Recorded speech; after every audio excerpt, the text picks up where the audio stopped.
When evaluating your online presence, it's tempting to just look at your website analytics and overlook tools like Google My Business or GMB. Yet many of your audience may never reach your site and instead only interact with a GMB profile.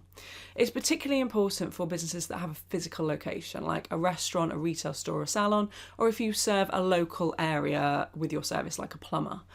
If you want someone to find you via local search or maps, having control of your GMB profile is essential, particularly because it provides data around stuff like how often your business shows in search, the kind of terms that lead to your business visibility, whether that's your brand or your service terms, and then customer interactions. People could be asking for directions, calling you, emailing you, or downloading your menu just on your Google My Business profile.